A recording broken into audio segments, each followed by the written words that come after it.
Okay बेटा, हम लोग पहुंचे थे लिक्विडेटर्स अकाउंट में। लिक्विडेटर में क्वेश्चन नंबर 13 बहुत टिपिकल CMG वाला ये क्वेश्चन है। मैं जितना आंसर अभी तक बता चुका हूं एक बार दिखा देता हूं। अभी मेन हमारी बैलेंसिंग बाकी है, इतना आंसर मैं बता चुका हूं, बाकी सारी चीजें कंप्लीट हो गई है, बस सिर्फ हमारे बैलेंसिंग बाकी है। ये सब मैं बता चुका हूं।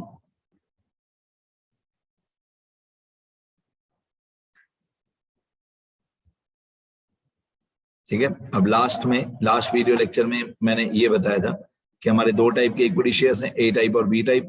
ए टाइप में 4 लाख रुपीज फेस वैल्यू है, उसमें 3,60,000 पेड अप है, बाकी 40,000 अनकॉल्ड है। बी टाइप में 4 लाख रुपीज फेस वैल्यू है, उसमें 2 लाख रुपीज पेड अप है, बाकी 2 लाख रुपीज अनकॉल्ड है। ठीक है, अब सबसे पहले इस पे आ जाते हैं कि अनकॉल्ड अमाउंट कितना है। ए टाइप और बी टाइप का अनकॉल्ड अमाउंट दोनों को मिला के कितना है, 2,40,000। अब थोड़ा टिपिकल है, ध्यान देना बैलेंसिंग इसकी। बाकी सब कुछ हो गया।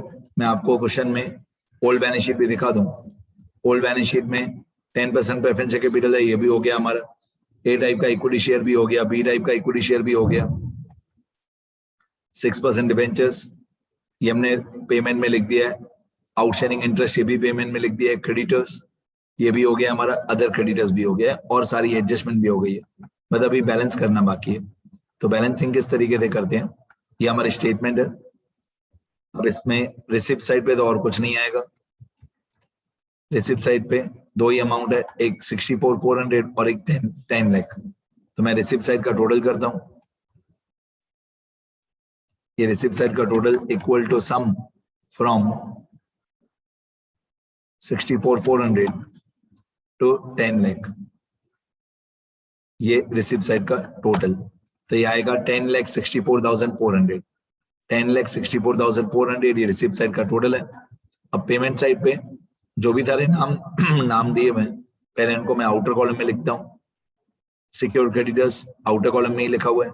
लिक्विडेशन एक्सपेंस आउटर कॉलम में ही लिखा हुआ है। लिक्विडेटर की 2% रेम्यूनरेशन ऑन एसेट्स रियलाइज ये भी आउटर कॉलम में ही लिखा हुआ है।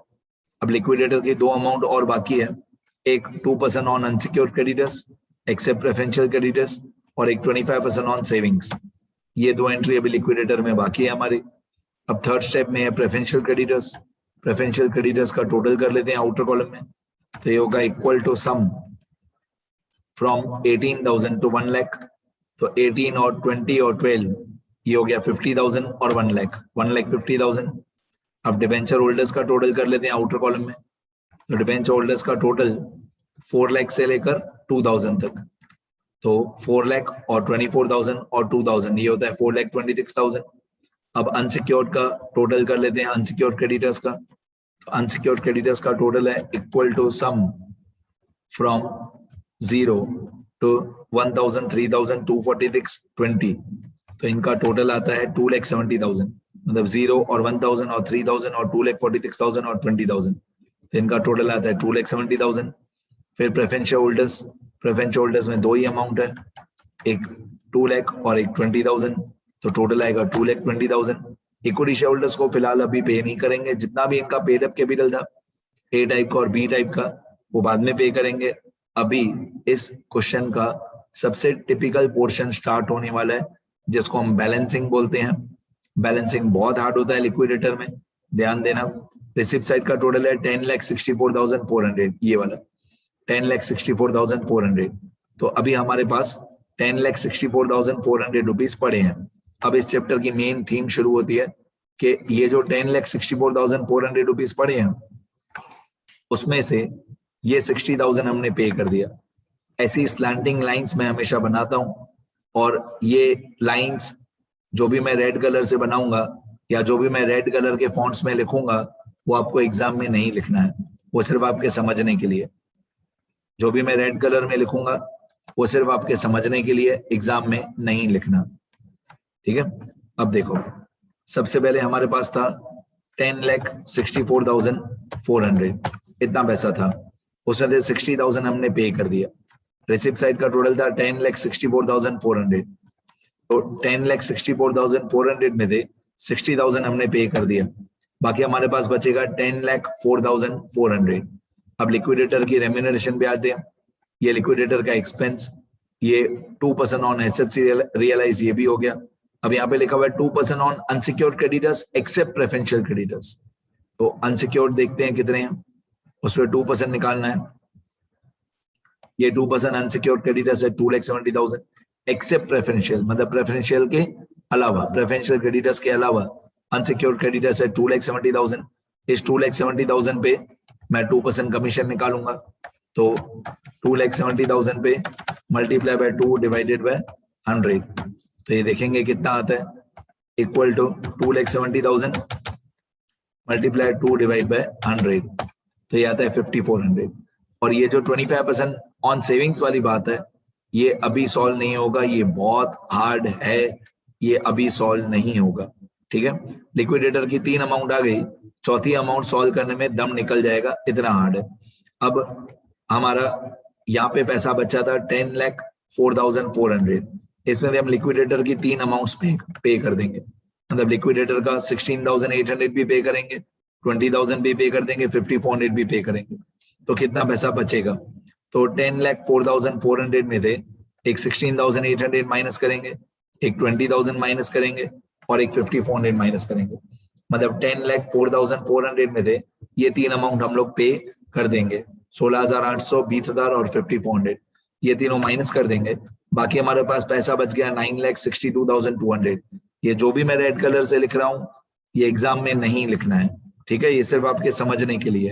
अब 25% ऑन सेविंग्स, ये अमाउंट अभी नहीं आएगी, इस अमाउंट में बहुत देर लगेगी, ठीक है, बहुत लेंदी है क्वेश्चन, अभी तो मैंने आधा भी नहीं समझाया, अभी और बहुत लेंदी है। अब हम लोग क्या करेंगे, जितना पैसा हमारे पास था 9,62,200, उसमें से 1,50,000 प्रेफरेंशियल क्रेडिटर्स को पे कर देंगे, तो हमारे पास पैसा था 9,62,200, उसमें से माइनस कर देंगे 1,50,000 प्रेफरेंशियल क्रेडिटर्स का। अब हमारे पास पैसा है 8,12,200, कितना पैसा पड़ा है, 8,12,200, 8,12,200। अब 8,12,200 में से हम लोग 4,26,000 पे कर देंगे डिबेंचर होल्डर्स का, तो पहले हमारे पास पैसा था 8,12,200, उसमें से 4,26,000 पे कर दिया। अब हमारे पास पैसा बच गया 3,86,200। अब 3,86,200 में से अनसिक्योर्ड क्रेडिटर्स का पैसा पे कर देंगे, तो अनसिक्योर्ड क्रेडिटर्स का पैसा है 2,70,000, ये पे कर देंगे, तो 3,86,200 में से 2,70,000 पे कर देंगे। अब हमारे पास पैसा बच गया 1,16,200, इसको बोलते हैं सरप्लस, सुनना ध्यान से। अब हमको स्टेप 6 में प्रेफरेंशियल होल्डर्स को पे करना है 2,20,000, लेकिन इतना पैसा हमारे पास है ही नहीं, हमको पे करना है 2,20,000, लेकिन हमारे पास पैसा पड़ा है 1,16,200 रुपए, 1,16,200, तो हम पैसे पे कर ही नहीं पाएंगे प्रेफरेंशियल होल्डर्स को। अब यहाँ से टिपिकल बातें शुरू होती है, हम ये देखेंगे कि हमारे जो इक्विटी शेयर होल्डर्स हैं उनका अनकॉल्ड अमाउंट कितना है, इसको बोलते हैं 1,16,200 को, इसको बोलते हैं surplus after paying, surplus after paying what, after paying unsecured creditors, मतलब अनसिक्योर्ड क्रेडिटर्स को पे करने के बाद, surplus after paying unsecured creditors, unsecured creditors को पे करने के बाद हमारे पास इतना पैसा बच गया 1,16,200।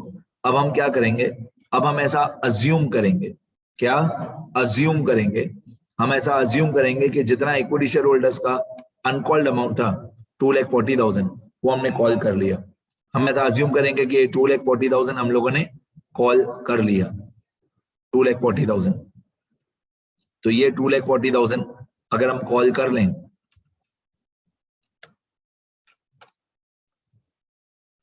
we should assume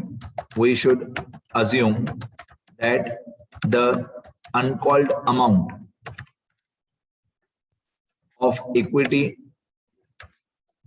share holders is called and paid and received by us।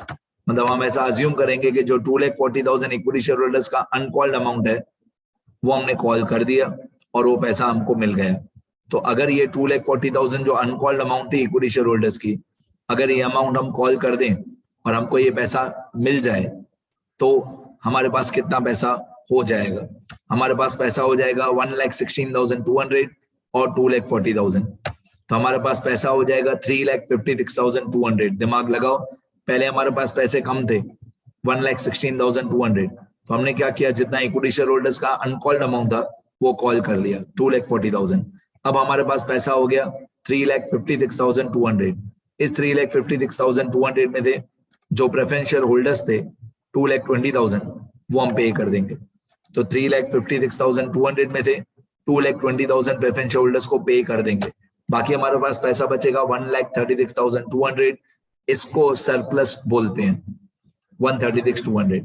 मतलब सारी लायबिलिटीज पे करने के बाद और जो अनकॉल्ड अमाउंट है वो कॉल करने के बाद हमारे पास जितना पैसा बचा 136,200, इसको बोलते हैं सरप्लस।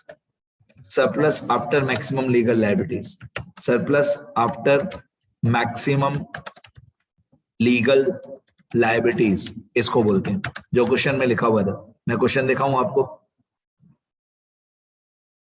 क्वेश्चन में आप लोगों को फोर्थ एडजस्टमेंट में जो थर्ड पॉइंट दी हुई है, ये फोर्थ एडजस्टमेंट का third point, 25% on savings realise from maximum legal liabilities of equity share holders.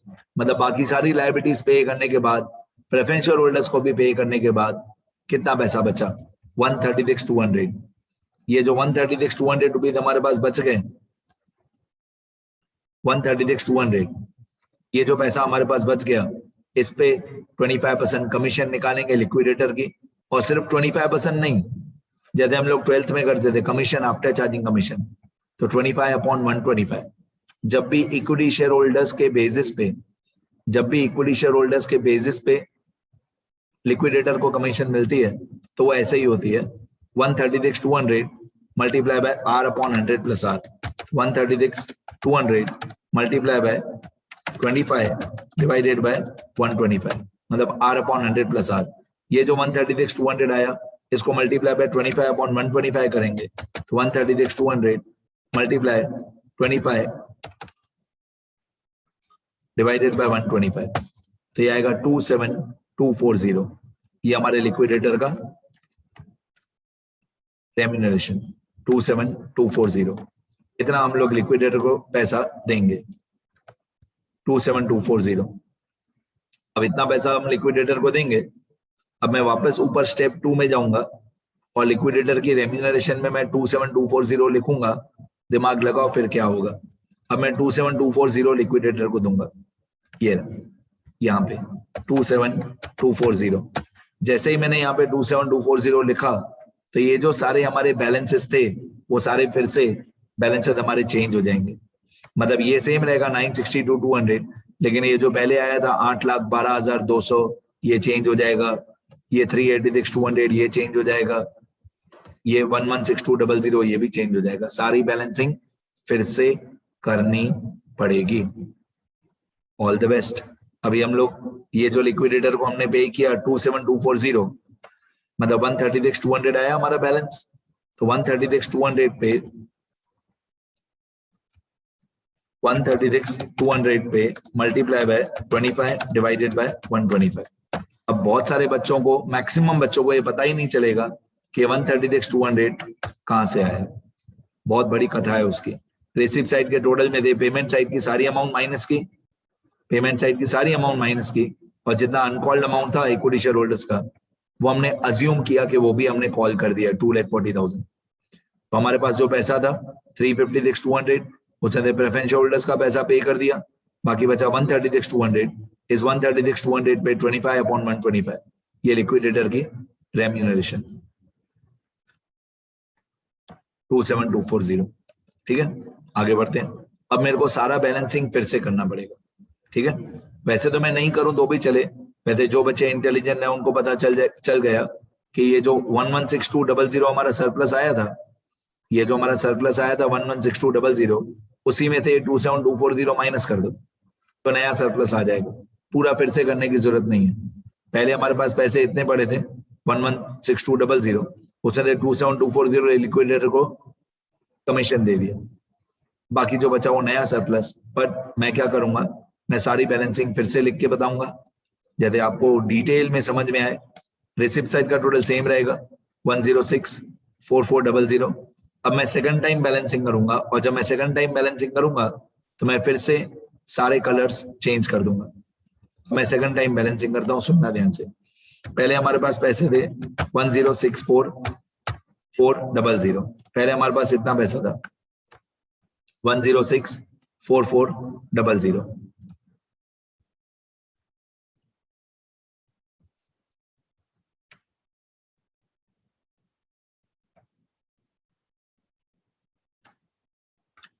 पहले हमारे पास इतना पैसा था 1064400।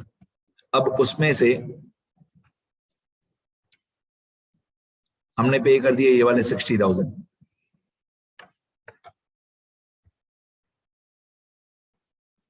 तो हमारे पास पहले पैसा था 1064400, उसमें से हमने पे कर दिया कितना, 60,000 पे कर दिया, ये वाला 60,000 हमने पे कर दिया। तो बाकी हमारे पास कितना पैसा बचेगा, तो 1064400 माइनस 60,000, बाकी हमारे पास पैसा बचा 1004400, मतलब 10,04,400। इस 10,04,400 में थे लिक्विडेटर की, पहले अगर हम लिक्विडेटर की पहली 3 अमाउंट माइनस करें, ठीक है, तो देखो कितना पैसा बचता है हमारे पास।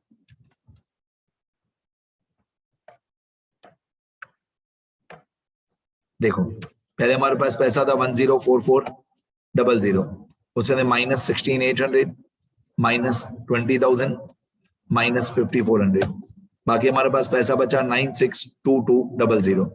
अब इस 962200 में से ये वाला जो नया कमीशन आया सेविंग्स वाला 27,240, ये भी माइनस कर देंगे।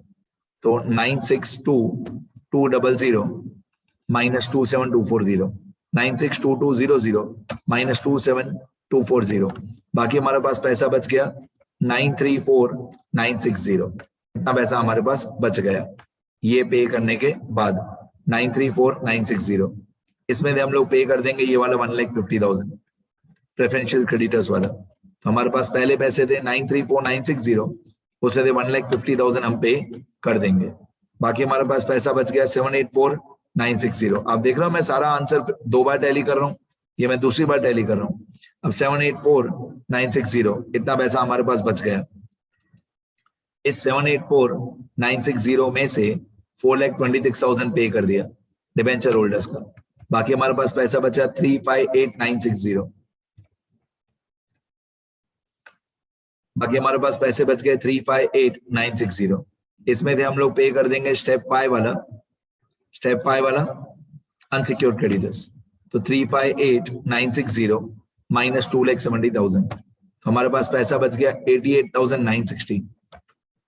हमारे पास पैसा बच गया 88,960, मतलब ये 2,70,000 पे करने के बाद हमारे पास पैसे बचते हैं 88,960।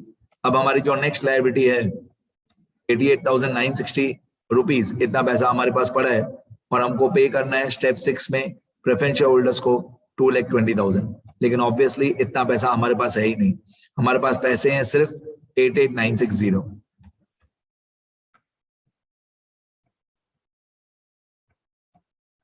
हमारे पास पैसे पड़े हैं 88,960 और हमको पे करना है प्रेफरेंशियल होल्डर्स को 2,20,000।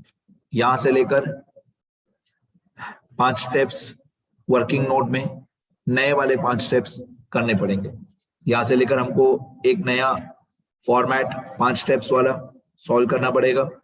वो 5 स्टेप्स में धीरे धीरे क्या पता चलेगा, उन 5 स्टेप्स में धीरे धीरे क्या होगा, ये जितने भी प्रेफरेंशियल होल्डर्स हैं 2,20,000 वो पे हो जाएंगे, और जितना भी इक्विटी शेयर कैपिटल के लिए पैसा बच जाएगा, कितना पैसा हमको इक्विटी शेयर होल्डर्स को पे करना है या कितना पैसा इक्विटी शेयर होल्डर से लेना है, वो धीरे धीरे पता चल जाएगा।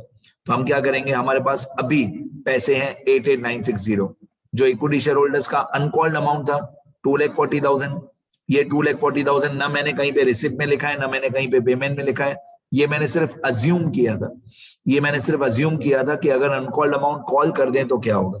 एक्चुअली में कॉल करना नहीं है, ये 2,40,000 कॉल करना नहीं है, ये सिर्फ हमने अज्यूम किया था वो सेविंग्स वाली पॉइंट सॉल्व करने के लिए, ठीक है। अब हमारे पास पैसा पड़ा है 88,960, इसको बोलते हैं surplus. After paying what, after paying step 5 unsecured creditors. तो ऐसा लिखना पड़ता है कि हमारे पास 88,960 रुपीज बच गया स्टेप 5 को पे करने के बाद, 88,960।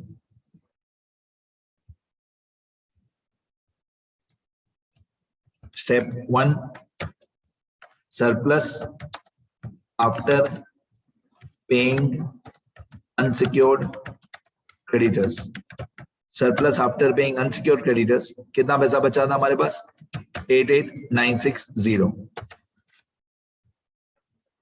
88,960 इतने पैसे हमारे पास बच गए थे। और ये लिखना पड़ता है कि कौन से स्टेप के बाद, मतलब स्टेप 5 के बाद, after paying unsecured creditors. Unsecured creditors step 5 में हम लोग पे करते हैं। ये हमारा पहला स्टेप। जो मैं बोल रहा था 5 स्टेप्स होंगे, उससे पहला स्टेप ये होता है कि हमारे पास पैसे पड़े कितने। दूसरा स्टेप होता है कि हमको कौन सा पैसा पे करना अभी भी बाकी है। इसको बोलते हैं amounts to be refunded. Amounts to be refunded.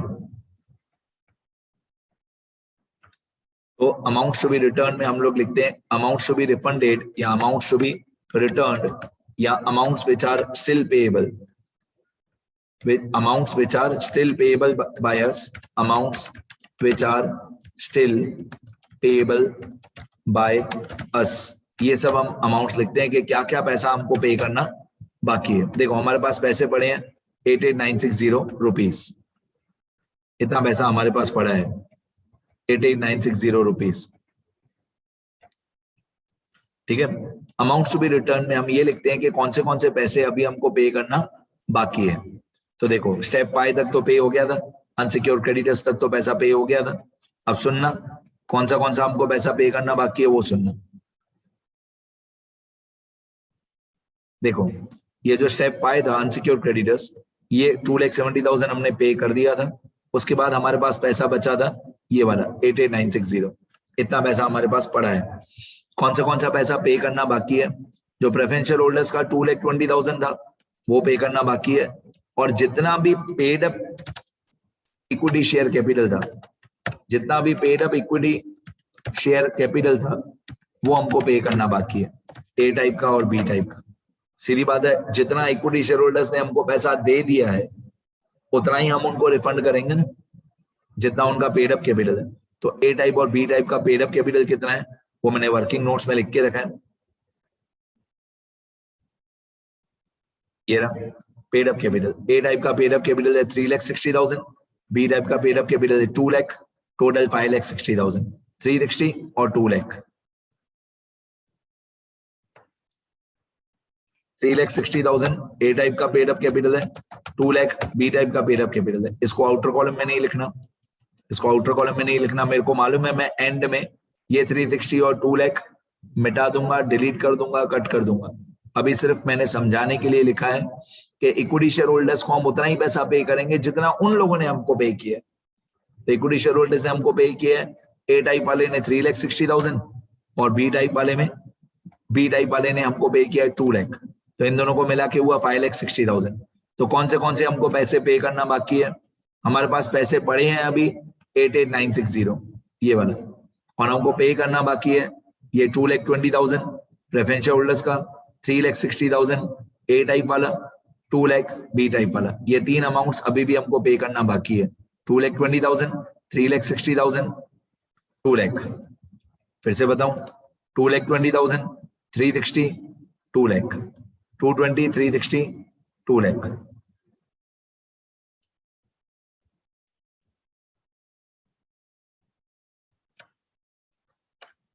$220, 360, 2 lakh, ये पैसा हमको पे करना बाकी है। अमाउंट्स टू बी रिफंडेड या अमाउंट्स टू बी रिटर्न। एक प्रेफरेंस शेयर होल्डर्स का पैसा including their premium, preference holders sorry including their dividend, 2,20,000। एक paid up equity share capital type A वाले का, एक paid up equity share capital type A वाले का, और एक paid up equity share capital type B वाले का। ये सारे पैसे हमको पे करना बाकी है। तो प्रेफरेंशियल होल्डर्स का 2,20,000 हमको पे करना बाकी है। ए टाइप का जितना पेडअप था, बी टाइप का जितना पेडअप था, ये सब हमको पे करना बाकी है। अब इन तीनों का टोटल करते हैं, equal to sum from 2,20,000, 3,60,000 to 2 lakh. तो इन तीनों का टोटल आता है 7,80,000। इतना पैसा अभी हमको पे करना बाकी है, इसको बोलते हैं अमाउंट टू बी रिटर्न। थोड़ा दिमाग लगाओ, पैसा पड़ा कितना है 88,960, इतने पैसे पड़े हैं। पैसे रिफंड कितने करना बाकी है 7,80,000, इतना पैसा हमको रिफंड करना बाकी है। ठीक है, इसके बाद आता है स्टेप 3 कि कितने पैसे हमारे पास कम है, इसको बोलते हैं कैपिटल डेफिशिएंसी। क्या बोलते हैं? Capital deficiency. अगर आप स्टोरी समझोगे ना, capital deficiency equal to amounts to be returned, amounts to be returned या रिफंडेड लेस या माइनस सरप्लस, जितना पैसा हमारे पास पड़ा है। अगर आप स्टोरी समझोगे ना बेटा, इतनी इजी स्टोरी है कि हमको पैसे पे करना बाकी है 7,80,000, उसमें हमारे पास पैसे पड़े हैं 88,960। तो जितने पैसे नहीं पड़े हैं, ऑब्वियसली जितने पैसे हमारे पास नहीं पड़े हैं वो हमारा लॉस, उसी लॉस को कैपिटल डेफिशिएंसी बोलते हैं। 6,91,040, इतना पैसा हमारे पास नहीं है, 6,91,040 रुपीज। तो हमको पैसे पे करने हैं 7,80,000, उसने हमारे पास पैसे पड़े हैं 88,960। तो जितने पैसे नहीं पड़े हैं हमारे पास, जितने पैसे कम है 691,040, इसको कैपिटल डेफिशिएंसी बोलते हैं। इसके बाद स्टेप 4 आएगा। स्टेप 4 एक रेशियो होता है, इसको बोलते हैं ratio of equity shares. Ratio of equity shares ऐसा भी बोलते हैं इफ फुल्ली पेड अप, ऐसा भी बोलते हैं ratio of equity shares if fully paid up, या ऐसा भी बोलते हैं टाइप ए, टाइप बी, बीच में रेशियो का symbol, type A type B, बीच में रेशियो का सिंबल। टाइप ए में number of shares multiply by face value, और टाइप बी में भी number of shares multiply by face value. मतलब ऐसा भी बोल सकते हो ratio of equity shares, ratio of equity shares मतलब A type and B type if fully paid up, और आप ऐसा भी बोल सकते हो number of shares multiply by face value. तो ए टाइप के नंबर ऑफ शेयर्स कितने थे? ए टाइप के नंबर ऑफ शेयर्स थे 4,000 शेयर्स और फेस वैल्यू थी 100। बी टाइप में भी 4,000 शेयर्स थे, फेस वैल्यू 100। ठीक है, दोनों का नंबर ऑफ शेयर्स चाहिए और फेस वैल्यू चाहिए, तो 4,000 शेयर इंटू 100, दोनों में सेम ही है। ए टाइप में 4,000 शेयर्स हैं ऑफ ₹100 ईच, और बी टाइप में भी 4,000 शेयर्स हैं ऑफ ₹100 ईच। तो ए टाइप का आंसर आएगा 4 लाख और बी टाइप का आंसर भी आएगा 4 लाख। अब इसका रेशियो अगर हम निकालें 4 लाख और 4 लाख का, तो इसका रेशियो आएगा 1:1, क्योंकि 4 लाख और 4 लाख का रेशियो हुआ 1:1। इसको बोलते हैं ratio of equity shares if fully paid up. दिमाग लगाओ, अगर हमारे शेयर्स फुल्ली पेड अप हो जाएंगे, अगर हमारे ए टाइप और बी टाइप के शेयर्स फुल्ली पेड अप हो जाएंगे, तो उतना ही पेड अप होंगे जितना उनका फेस वैल्यू है। तो टेक्स्ट बुक वाले ऐसा बोलते हैं ratio of equity shares if fully paid up, मैं बोलता हूं number of shares multiply by face value. बात तो एक ही है, जब हमारा शेयर फुल्ली पेड अप हो जाएगा तो उतना ही पेड अप होगा जितना फेस वैल्यू है। ठीक है, तो 4 लाख रेशियो 4 लाख मतलब 1:1, ये हमारा स्टेप 4 हो गया। अब स्टेप 5 हमारा, स्टेप 5 एक स्टेटमेंट होती है। आपको लग रहा होगा सर कब खत्म होगा आंसर, बस बाकी 5 मिनट और। अब स्टेप 5 में हम लोग एक टेबल बनाते हैं, उसमें पहला कॉलम होता है टाइप ऑफ इक्विटी शेयर, पहला कॉलम होता है टाइप ऑफ इक्विटी शेयर। एक टेबल बनाते हैं हम लोग, इसमें पहला कॉलम होता है टाइप ऑफ इक्विटी शेयर, मतलब ए टाइप और बी टाइप, जो 2 टाइप्स हैं, ए टाइप और बी टाइप, पहला कॉलम। इसके बाद होता है इनका paid up capital. Paid up capital A type और बी टाइप का कितना है वो देखेंगे। पहला कॉलम होता है टाइप ऑफ इक्विटी शेयर, दूसरा कॉलम होता है paid up equity share capital, मतलब ए टाइप और बी टाइप का कितना paid up equity share capital है वो देखेंगे।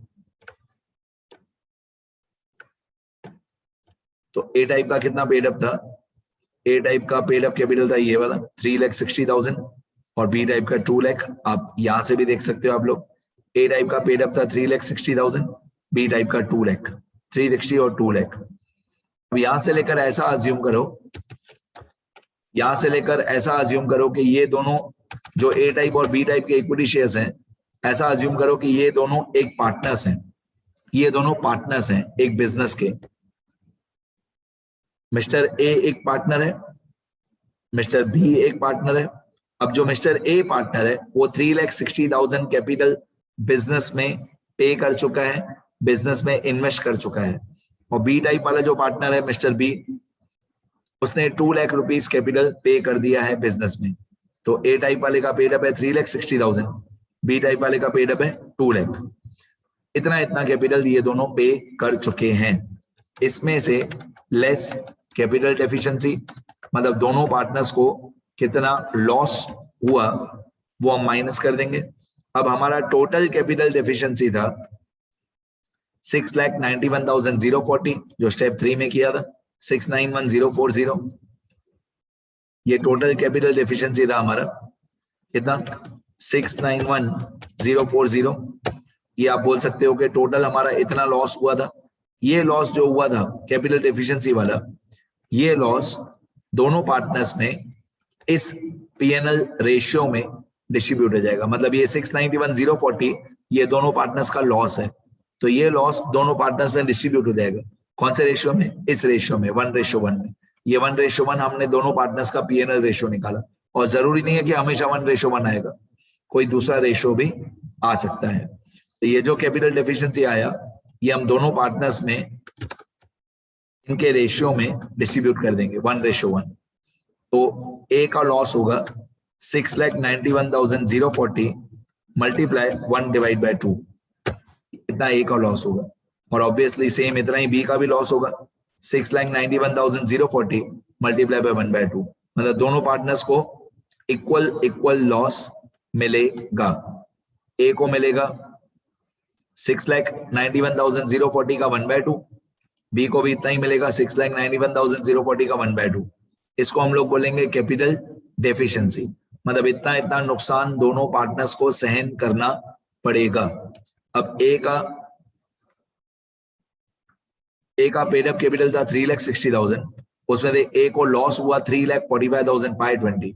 तो ए का जो पेड अप कैपिटल था 3,60,000, उसमें से ए को लॉस हुआ 3,45,520। अभी भी ए का कैपिटल 14,480 बिजनेस में हमारी कंपनी में बाकी है। इतना कैपिटल था इसका paid up partner mister A का, 3,60,000 वो पे कर चुका था, उसमें से ए को लॉस हुआ 3,45,520। अभी भी ए का कैपिटल इतना बच गया। तो if this answer is positive, if this answer is positive, that means there is still remaining capital of type A which should be paid by us to them। मतलब अगर अभी भी ए टाइप वालों का कैपिटल बच गया, प्लस में answer है, तो इतना कैपिटल उनका बच गया और इतना कैपिटल हम ए टाइप वालों को पे कर देंगे। ये मैं रिसिप्ट एंड पेमेंट में, लिक्विडेटर्स फाइनल स्टेटमेंट में ये 14480 मैं पेमेंट साइड पे लिखूंगा। यहाँ पे लिखा हुआ है पेड, इतना पैसा मैं पेमेंट साइड पे लिखूंगा ए टाइप वालों का 14480। अब बी टाइप में क्या हुआ, बी टाइप वालों का कैपिटल था 2 लाख, उसमें से इनका लॉस ज्यादा है 3,45,520। तो बी टाइप वालों का पेड अप कैपिटल था 2 लाख और इनका लॉस हुआ 345,520। तो इनका लॉस ज्यादा है। अब इनका लॉस ज्यादा है तो इतना पैसा हम बी टाइप वालों से लेंगे कि भाई तुम्हारा नुकसान ज्यादा है, तुम लोग पैसे भरो, तो हम बी टाइप वालों से पैसे लेंगे। तो यहाँ पे मैं लिखूंगा if this answer is negative. मैं क्या लिखूंगा यहाँ पे, मैं यहाँ पे लिखूंगा if this answer is negative, if this answer is negative, that means there is excess loss. There is excess loss, मतलब जितना इनका कैपिटल था 2 लाख उससे ज्यादा लॉस हो गया. That means there is excess loss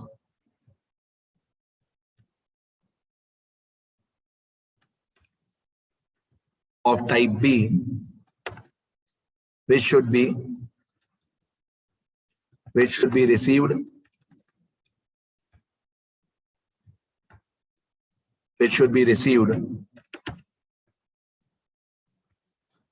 by us from them. तो अगर ये फाइनल आंसर माइनस में आता है तो इनका लॉस ज्यादा है बी टाइप वालों का, तो इतना पैसा हमको बी टाइप वालों से लेना चाहिए. 145,520. बस हमारा 100% एग्जाम्पल अभी कंप्लीट हो गया. अभी मैं मजाक नहीं कर रहा हूँ, 100% सब कुछ कंप्लीट हो गया. अब मैं जितना ये रिसीव्ड और पेड बताया मैंने आपको 14480 ये लिखूंगा, और ये जो 145,520 है वो भी लिखूंगा.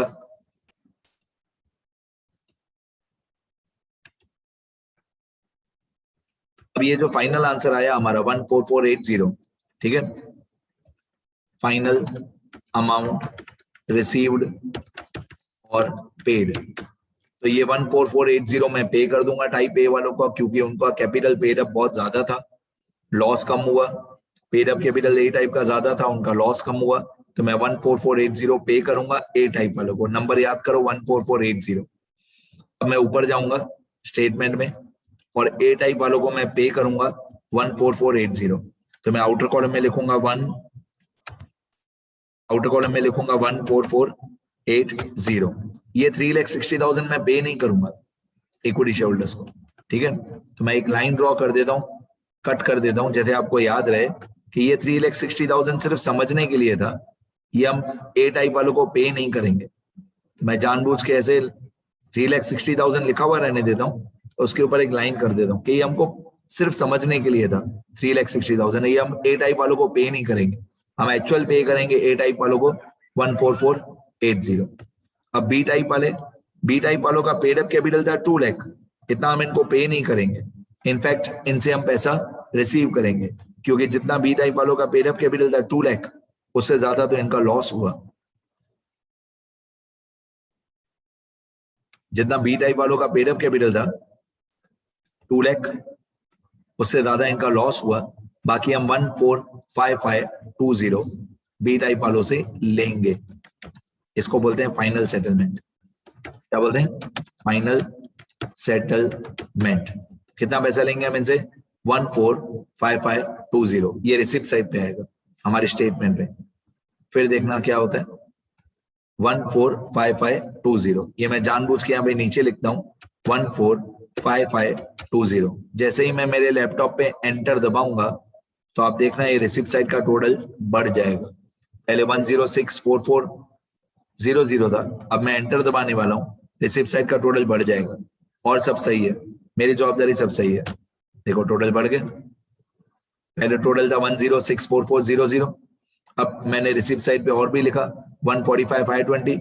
इसको मैं बोलूंगा टू कॉल मेड ऑन या from type B equity shares. मतलब टाइप बी के इक्विटी शेयर्स से हमने इतना पैसा मंगवाया 145,520. हमने इनसे इतना पैसा मंगवाया.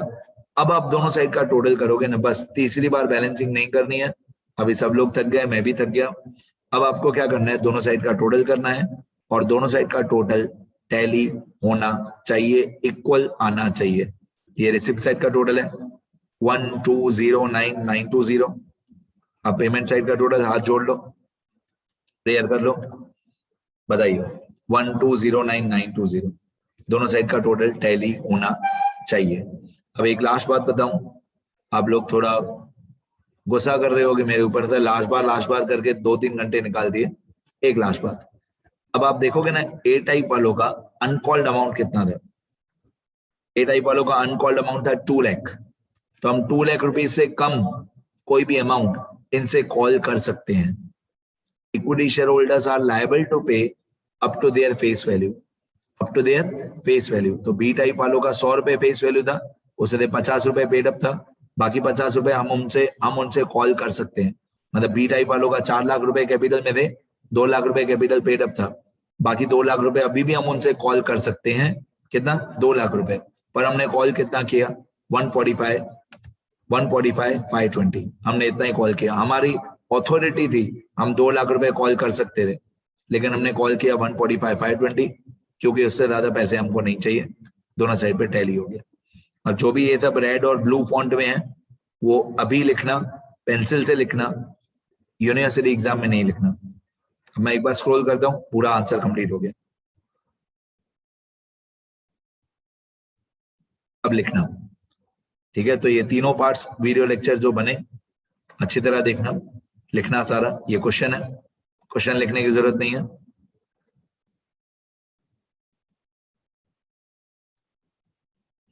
ये सबसे टिपिकल क्वेश्चन था इस चैप्टर का, लिक्विडेटर।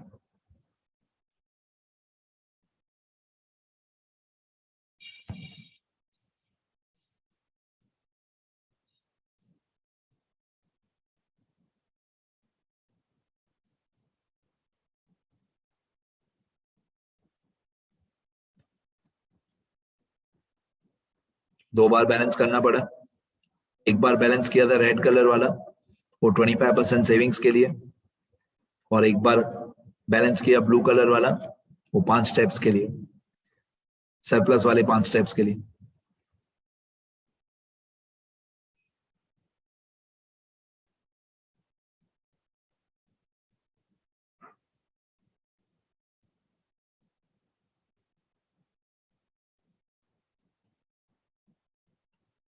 ये क्रेडिटर्स वाला वर्किंग नोट।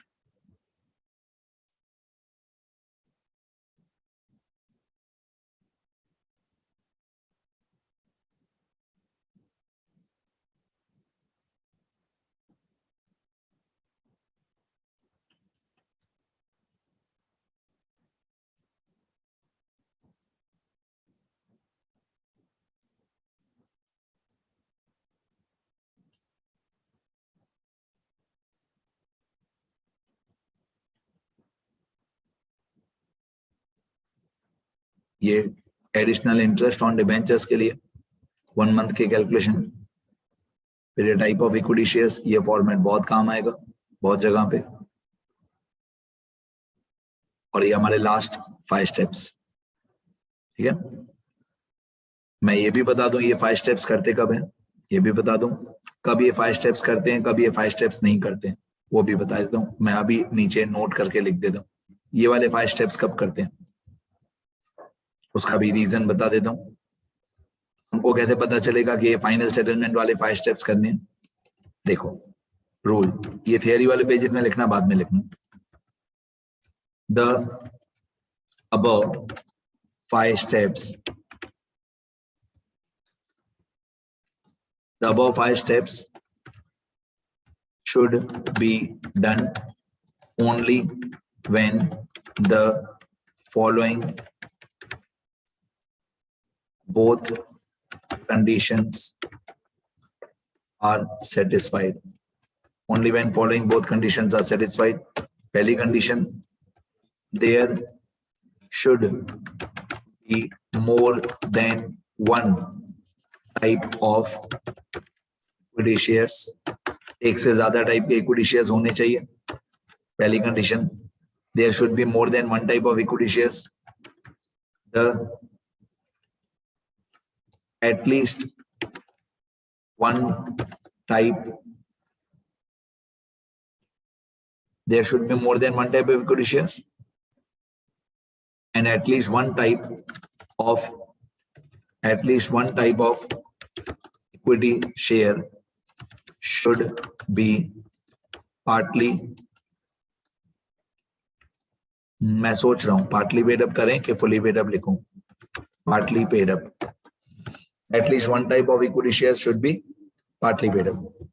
एक मिनट मैं बता दूं। हाँ बेटा, ये एकदम मैंने सही लिखा है, एकदम परफेक्ट लिखा है कि कम से कम, मतलब there should be more than one type of equity share, एक से ज्यादा टाइप के इक्विटी शेयर होने चाहिए, मतलब 2 टाइप के, 3 टाइप के, 4 टाइप के इक्विटी शेयर्स, हाँ, प्रेफरेंस शेयर्स नहीं, इक्विटी शेयर्स। एक से ज्यादा टाइप के इक्विटी शेयर होने चाहिए। दूसरा, दोनों इक्विटी शेयर में थे या जितने भी टाइप के इक्विटी शेयर हैं उन सब में से कम एक ऐसा इक्विटी शेयर होना चाहिए जो पार्टली पेड अप हो। ठीक है, यहाँ पे आएगा satisfied. The above 5 steps should be done only when the following both conditions are satisfied. पहली कंडीशन कि एक से ज्यादा टाइप के इक्विटी शेयर होने चाहिए। दूसरी कंडीशन, कम से कम एक ऐसा इक्विटी शेयर होना चाहिए जो पार्टली पेड अप हो। ठीक है, तब हम लोग ये 5 स्टेप्स करेंगे, जो ये वाले 5 स्टेप्स मैंने आपको बताए, स्टेप 1 2 3 4 5 ये वाले। तो ये कब करने हैं वो भी तो पता होना चाहिए ना, कि कब ये 5 स्टेप्स करने हैं। ठीक है, तो आप क्वेश्चन देख के ही समझ जाओगे कि एक से ज्यादा टाइप के इक्विटी शेयर्स हैं और कोई पार्टली पेड अप है, कोई फुली पेड अप है, लेकिन एक भी पार्टली पेड अप है, तो ये 5 स्टेप्स होंगे। अच्छा समझो 2 टाइप के इक्विटी शेयर्स हों और दोनों फुली पेड अप हो, तो ये 5 स्टेप्स करने की जरूरत नहीं है। ठीक है, ये रूल्स लिखना अच्छी तरह, बाकी और प्रैक्टिस करेंगे हम लोग। बहुत लेंथी था, बहुत हार्ड था, मेरे को मालूम है, बट कोई ऑप्शन नहीं है। वेटेज भी इस चैप्टर का बहुत ज्यादा होता है। ठीक है, और ये इस पूरे चैप्टर का सबसे टिपिकल क्वेश्चन था। अब लिखो सब लोग, और कुछ सीखना हो, कोई भी चैप्टर, कोई भी टॉपिक, तो ये मेरा नंबर है, इस नंबर पे कॉल या SMS या व्हाट्सएप करना। ठीक है, मिलते हैं नेक्स्ट वीडियो में। पढ़ते रहो, लिखते रहो।